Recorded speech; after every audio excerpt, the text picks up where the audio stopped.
Hello, my name is Viviana. In this Vita TV special, you will hear from NASA scientist Peter Kalmus, who shares his knowledge about climate change, what is happening now, and what the future holds. These insights are framed in the context of the Vita Sapiens Sustainable Life Philosophy, Vita Worldview.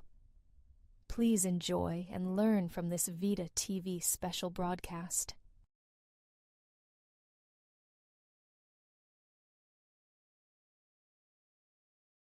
Peter Kalmus is a NASA scientist who works in climate change modeling.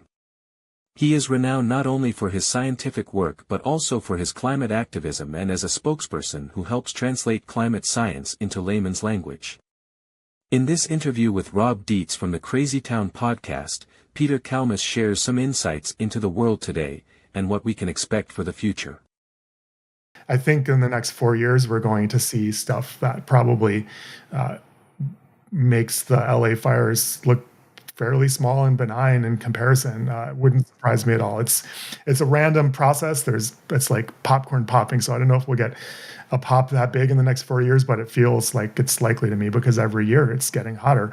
I don't know if climate's trying to teach us something. To me, it's that we're on this tiny little planet together in this vast, chaotic, violent cosmos, and we're on this amazing spaceship that protects us, but its thermostat system is very, very fragile, and it's very easy to kind of make the planet much too hot for life as we know it, and certainly for 8 billion humans to exist.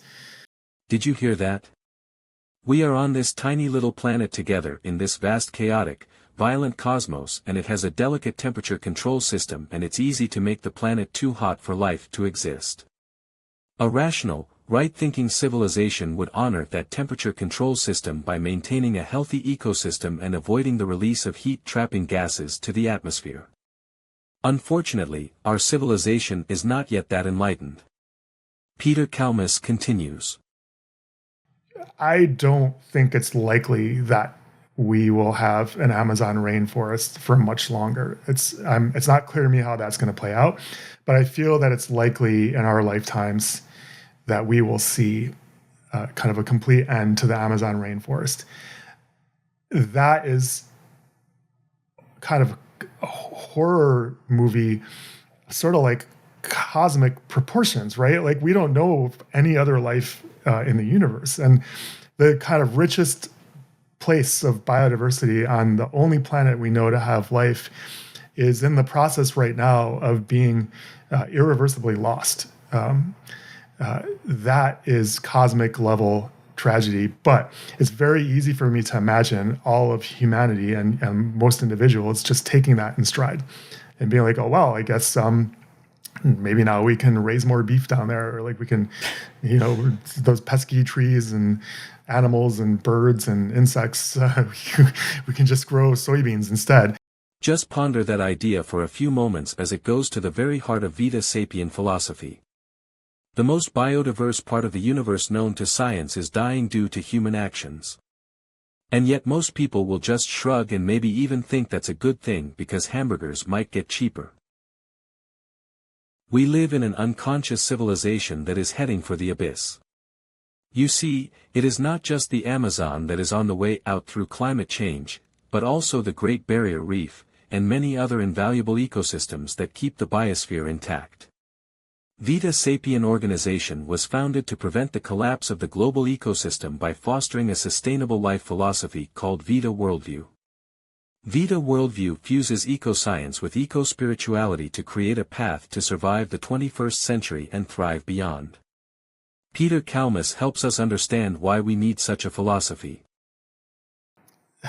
I think there's a chance that humans will come out on the other side more together and with some gratitude, less arrogance, some sense of love for other species, sense of love for people who don't look the way we do. I think we might have to go through a horrible kind of a bottleneck of authoritarianism and fascism to get there.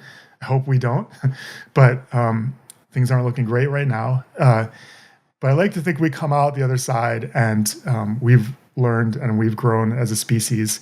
And even though the planet is worse off, we're like, holy fuck, we got close to losing everything. But, these species that are left, we're going to love the hell out of them and love the hell out of each other.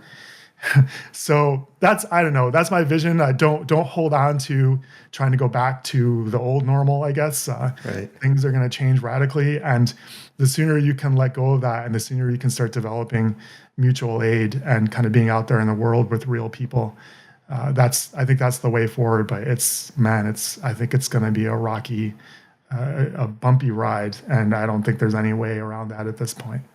To help humanity come out on the other side with a sense of gratitude. That is exactly Vita Sapiens' plan. Just like Peter Kalmus, Vita Sapiens sees dark times ahead and the opportunity for renewal. If enough people begin to see the world through the proper lens, it is possible to survive the coming challenges and create a civilization that can thrive deep into the long future. Vita Sapien believes that there are around 53 million people who already think this way but lack a unifying philosophy to really help muster the strength of numbers. Vita Worldview is that unifying philosophy. Read Vita Worldview today.